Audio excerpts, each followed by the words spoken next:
오늘 우리가 함께 나눌 말씀의 주제가 죄인데, 죄라는 얘기만 들어도 벌써 재수 없는 얘기 왜 또 하나, 부정적인 반응이 튀어나오고,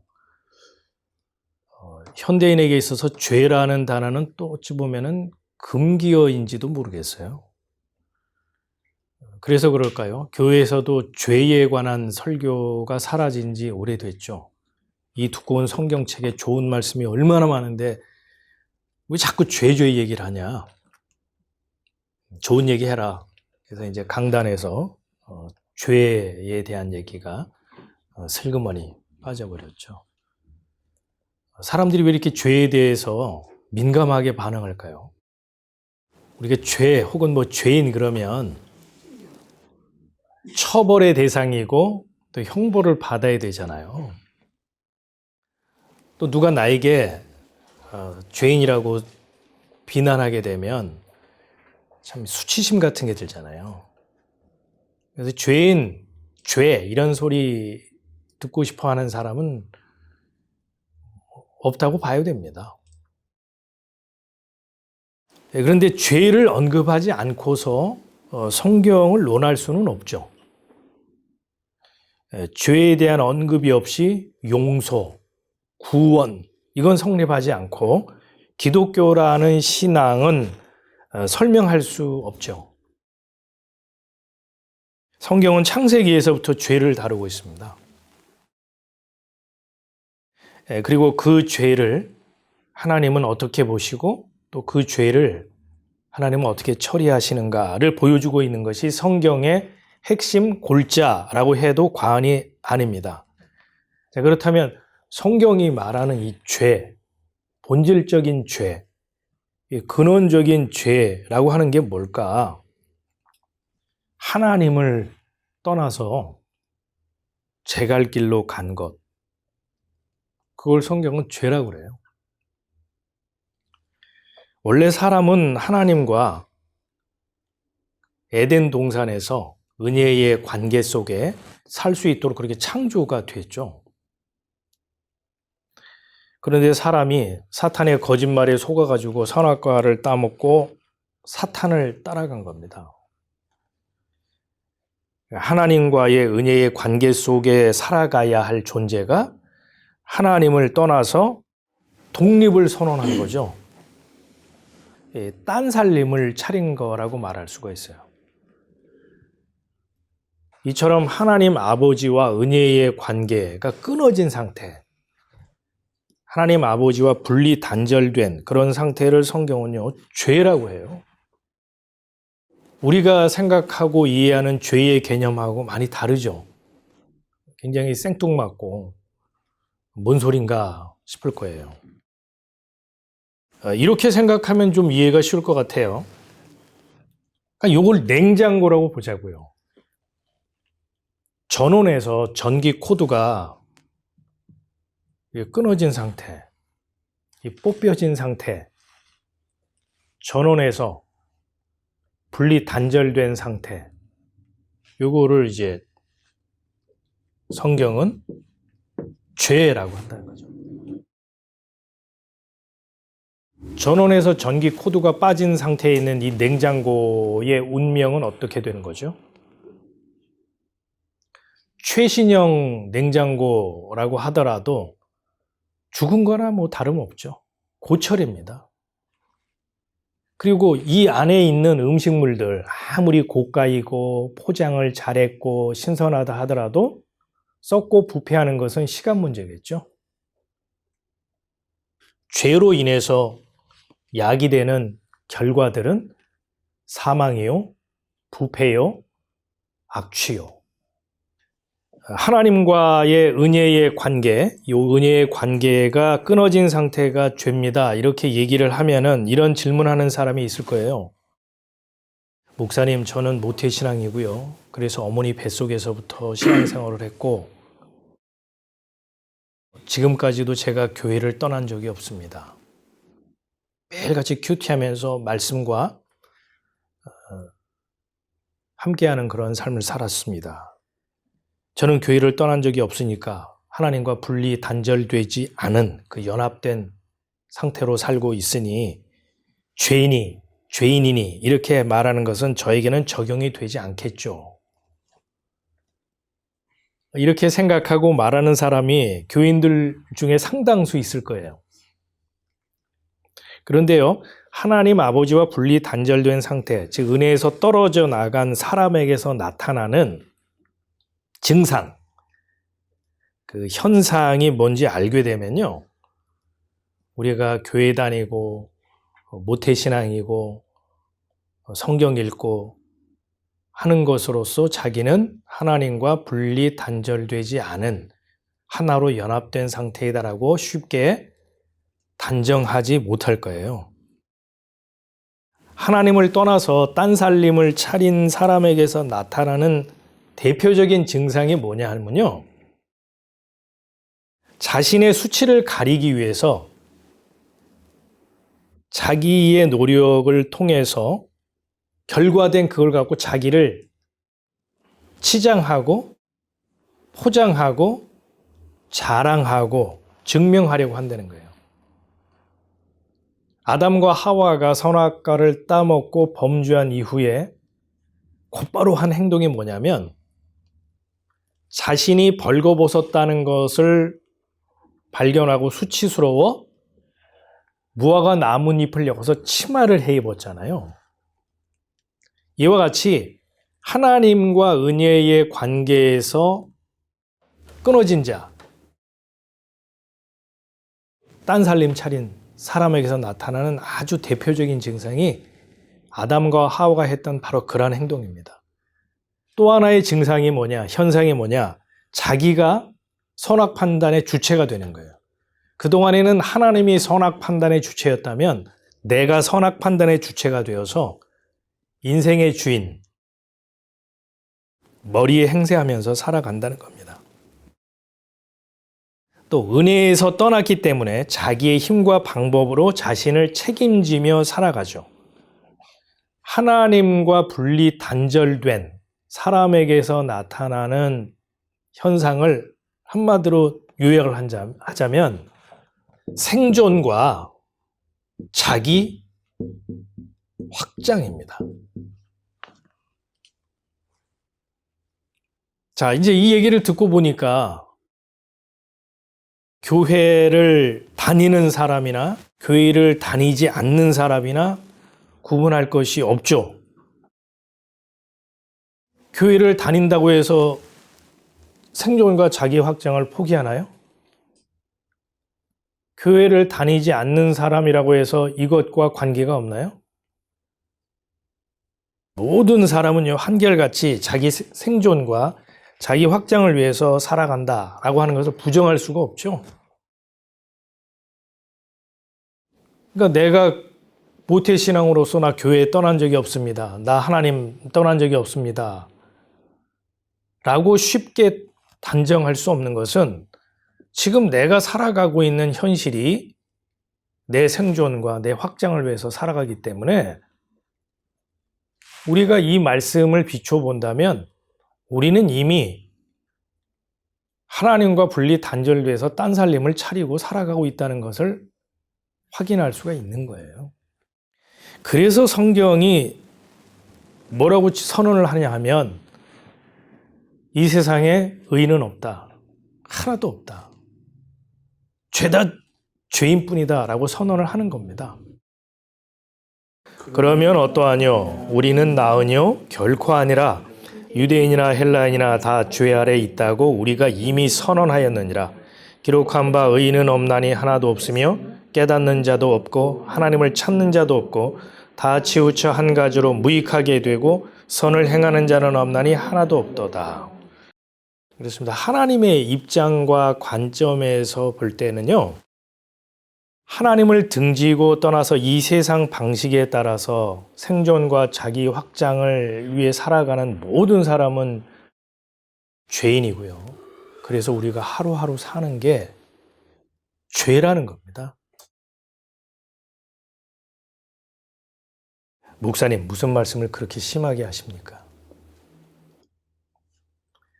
이 세상 방식과 풍조에 따라서 살아가는 게 하나님을 등지고 살아가는 죄의 삶이요, 죄라니요.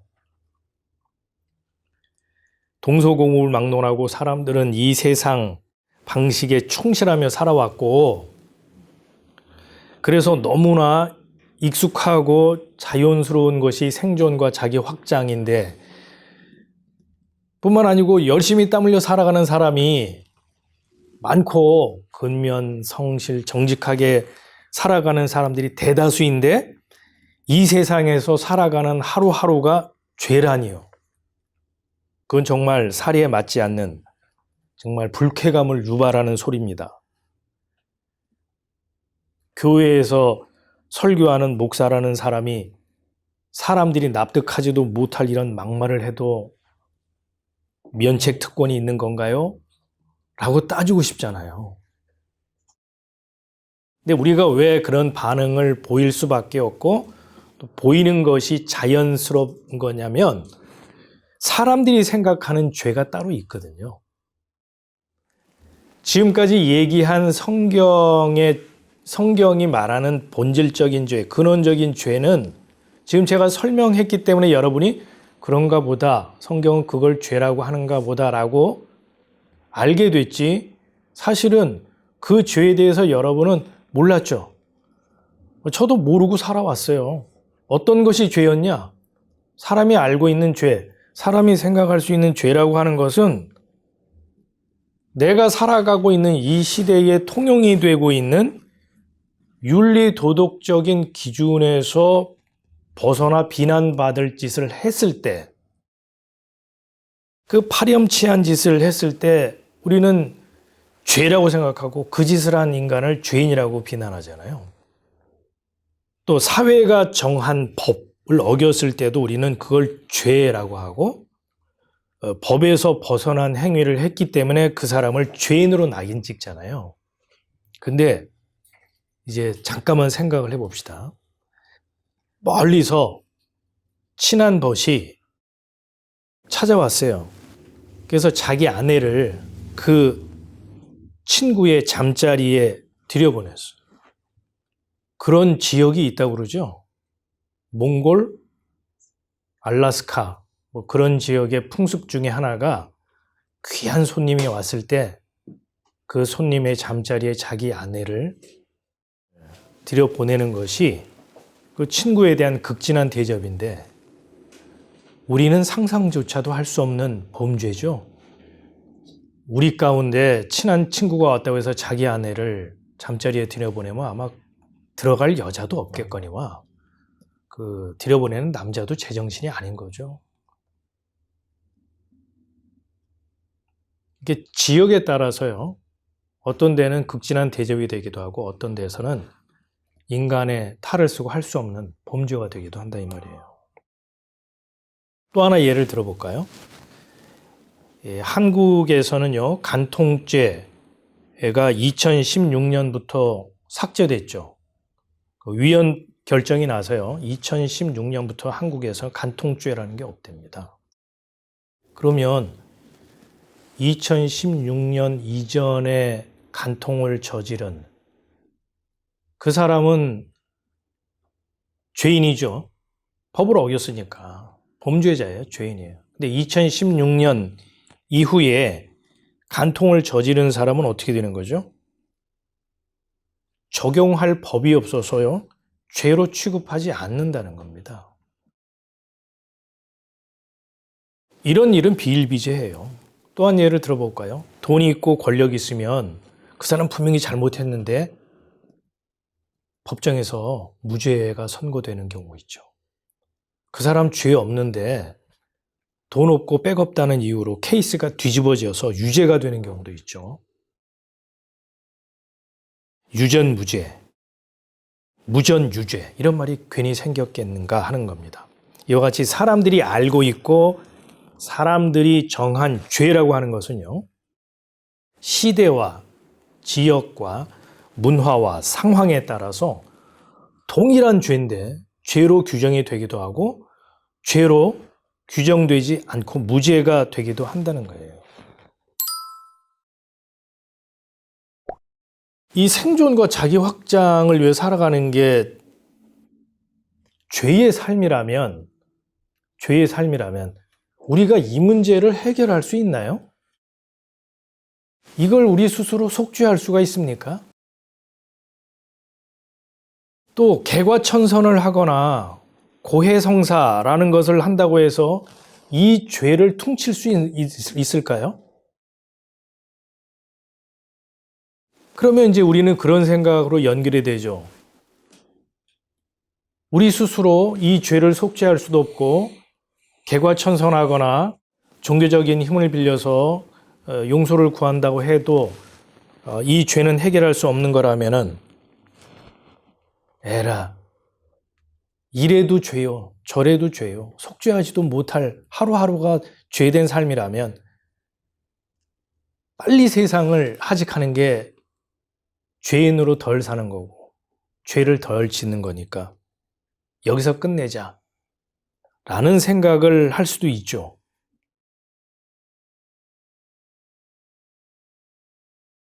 근데 잊지 말아야 할 게 있어요. 사람은요, 이 육신의 목숨이 끊어져서 죽는다고 해서요, 그게 끝장이 아니라는 거예요. 성경은 죽는다고 해서 끝이 아니라 뭐라고 말하느냐? 사람은 부활을 해서 생명을 얻거나 심판을 받는다 이렇게 말하죠. 요한복음 5장 29절에 나와 있어요. 예수님이 하신 말씀이에요. 사람이 이 세상에 살다가 죽는다고 해서 그것으로 끝이 아니고 부활하는데 어떤 이는 생명의 부활로, 어떤 이는 심판의 부활로 나온다 이렇게 말씀을 하셨어요. 그렇기 때문에 우리가 성경이 말하는 죄, 그 죄 문제를 해결받지 못한 채 스스로 목숨을 끊는다고 하는 것은 뭐냐? 그건 죄에 대한 도피가 되는 거죠. 그건요, 그냥 죄를 그대로 끌어안고 죽는 것에 불과해요. 그러니까 우리가 이 세상에 있는 동안, 목숨이 붙어 있는 동안 이 죄 문제 해결해야 되겠죠. 죄 문제 해결하지 않으면 자연사를 하든 아니면 하루하루가 죄된 삶이니까 빨리 하직하자 그러고 자기가 자기 목숨을 끊든 그거는 죄 문제가 해결되는 게 아니고 그 죄를 그대로 자기가 짐을 지고 가는 거예요. 그러면 죽어서도 영원히 그 죄짐을 지고 있는 거죠. 그런데 우리 스스로 이 죄 문제는 해결할 수 없다면서요. 생존과 자기 확장의 이 죄를 우리가 어떻게 해결하냐고. 이게 우리가 살아가고 있는 삶의 현실인데 이걸 어떻게 해결해요? 이런 얘기들을 우리가 쭉 추적해서 가다 보면 이제 어떤 또 질문이 나오게 되냐면 어쩌란 말이야. 나보고 어쩌라고. 사람으로서 이거를 속죄할 수도 없고 해결할 수도 없는 이 문제, 이게 죄인데 이걸 그럼 나보고 어떻게 뭐 죽어도 안 된다 그러고 뭐 이래도 안 된다 그러고 저래도 안 된다 그러고 뭐 어쩌라는 겁니까? 우리 이런 질문을 해야 되겠죠. 누구한테요? 하나님한테. 성경에다가 그 질문을 하고 답을 찾아가야 되겠죠. 예수님이 이 땅에 태어나기 600년 전에요. 그러니까 예수님이 태어나기 600년 전에 이사야라는 선지자가 순환받는 메시아, 순환받는 그리스도의 출현을 예고를 했어요. 그 대목이 성경에 기록이 되어 있습니다. 우리는 다 양 같아서 그릇 행하여 각기 제 길로 갔거늘 여호와께서는 우리 무리의 죄악을 그에게 담당시키셨도다. 인간의 그 죄된 상태를 양에 지금 비유해서 표현하고 있죠. 사람은 길을 잃은 양과 같이 각기 제 길로 갔답니다. 이게 죄예요. 성경이 말하는 죄. 여기서 그릇 행하다라고 지금 얘기를 하죠. 그릇 행하다. 그릇 행하다는 말이 뭐냐면 길을 잃다, 방황하다, 잘못을 범하다, 정로에서 벗어나다. 그릇 행하다는 말이 그런 뜻인데요. 이것이 성경이 말하는 죄, 하말티아라고 하죠. 그거하고 맥이 닿는 단어예요. 근데 우리에게 희망이 되고 복음이 되는 소리가 여기 있죠. 이사야 53장 6절. 여호와께서 우리 무리의 죄악을 그에게 담당시키셨다. 여기서 그는 누구일까요? 어린 양 예수 그리스도를 말한다고 하는 거에 대해서 이의가 없죠. 다 동의를 하는 내용입니다. 성부 하나님이 사람으로서는 해결하거나 처리할 수 없는 이 죄를 어린 양 예수 그리스도 성자에게 그 성자가 짊어지시도록 그 죄짐을 지우셨다는 거예요. 예수님이 십자가에서 운명하실 때 마지막 하신 말씀이 있죠. 다 이루었다. 십자가에서 그렇게 아프고 고통스러운데 이 말씀을 괜히 하셨을까요? 다 이루었다. 모두 끝마쳤다. 완전히 성취했다. 성부 하나님이 성자에게 지우신 그 죄짐을 자신의 피값을 통해서 몽땅 지불했다. 하나도 남김없이 청산했다. 그게 다 이루었답니다. 그러니까 지금 제가 하고 있는 이런 얘기들이 믿으라고 하는 얘기가 아니고 사람의 이해, 사람의 상식과 사람의 생각으로는 이해하지 못할, 납득도 안 되는, 믿기지 않는 내용이라 이거예요. 이걸 믿는 자체가 그 사람이 환자죠. 뭔가 정상이 아닌 거죠. 24시간 속에 살아가고 365일, 1년을 365일이라고 하는 동일하게 주어진 조건 속에 살아가는데 어떤 이는 죄를 해결받은 자가 있고 어떤 이는 죄를 해결받지 못한 두 부류의 사람이 이 지구에 공존을 하고 있어요. 누가 죄를 해결받은 자인가? 누가 해결받지 못한 자인가? 우리는 육안으로는 판별하기가 굉장히 어려워요. 함부로 섣불리 판단할 수가 없죠. 그런데 예수님의 말씀 속에서 우리는 어느 정도 감을 잡을 수는 있어요. 제가 예수님 말씀 한번 읽어볼게요. 예수께서 대답하여 가라사대 건강한 자에게는 의원이 쓸데없고 병든 자에게라야 쓸데있나니 내가 의인을 부르러 온 것이 아니요 죄인을 불러 회개시키러 왔노라. 이 세상에 예수님이 오신 방문 목적과 부합한 자, 그 사람이 다 이루었다라고 하는 그 예수님의 그 말씀의 혜택을 입은 그 수혜자, 죄사함을 받은 자이지 않을까요? 사도 바울이 그렇게 얘기를 했죠. 나는 죄인 중에 괴수입니다. 그렇게 고백을 했잖아요. 그 사람이 무슨 흉악한 죄를 지었길래 죄인 중에 괴수라고 했을까? 그 죄 없는 그분이 피 흘려 내 이 죄값을 청산해 주지 않는다면 나는 답이 없는 인생입니다. 라는 것을 사도 바울은 영의 눈이 열려 깨닫게 되었던 거죠. 그래서 나는 죄인 중에 괴수입니다. 라고 고백을 한 것이지 내가 뭐 윤리 도덕적으로 뭐 나쁜 짓을 했다거나 사회가 정한 법을 어겼기 때문에 제가 죄인 중에 괴수입니다. 라고 고백한 것은 아니라고 보여져요. 그러면 우리 기독교인들이 윤리 도덕적으로 정한 것이나 혹은 사회가 정한 법을 어겨도 되는 건가? 뭐 그런 죄인은 뭐 돼도 되는 건가? 라는 또 얄팍한 질문이 나오는데 제가 주일마다 거듭 설명을 드리지만 그 죄 지음은요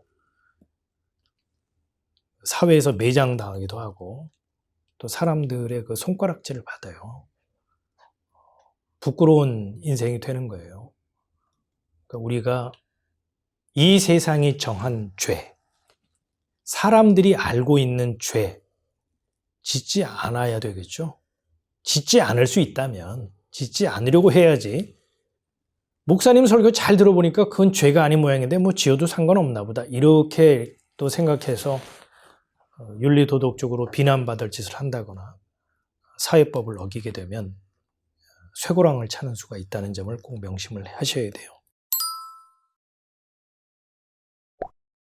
여러분, 우리가 하나님 앞에 나가서 하나님, 생존을 위해서 살아가고 자기 확장을 위해서 살아가는 이 죄, 나도 나를 어떻게 할 수 없고 해결할 수 없는 이 죄, 이 죄짐 좀 누가 좀 대신 맡아줬으면 좋겠습니다.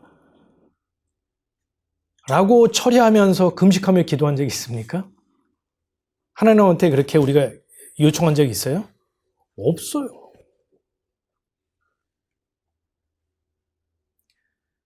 우리는 그런 적이 없다고요.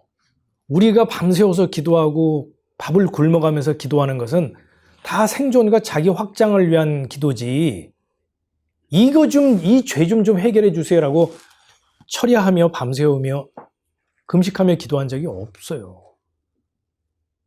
제가 지금 무슨 얘기를 하고 있냐면, 우리가 예수님 덕에 이 죄 사함을 받아 구원을 얻게 되는 것은 우리의 요청이나 우리의 기도에 의한 것이 아니라는 거예요. 우리는 양 같아서 그저 각기 제 길로 그릇 행하여 갔을 뿐이에요. 이 우리의 죄, 이 무리의 죄악을 성자 예수 그리스도에게 짊어져라고 한 것은 우리의 요청에 의한 것이 아니고 창세전에 천상회의에서 성부 하나님과 성자 예수님 사이에 정해진, 기획된 거고 결정된 상황이라는 거예요. 그러면 무슨 이제 결론에 이르게 되냐면, 우리의 구원은 사람의 손을 떠났다는 거예요. 구원의 문제는 사람의 숙제가 아니고 예수님의 숙제입니다. 죄사함 받아 구원을 얻는 건 사람의 권리가 아니고 예수님의 권한이에요. 구원을 얻는 것은 우리가 뭘 어떻게 해서 되는 게 아니고 그건 예수님의 몫입니다.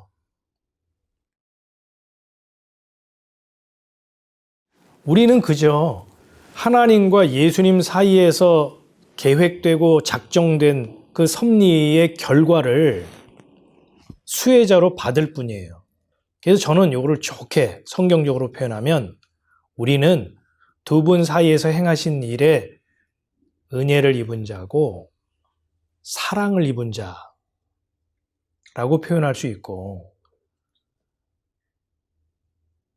좀 노골적으로 표현하고 엄밀하게 말하면 우리는 성부 하나님과 성자 예수님 두 분 사이에서 행하신 일에 우리는 엮인 존재죠. 그 엮인 존재가 복받은 인생이라는 거예요.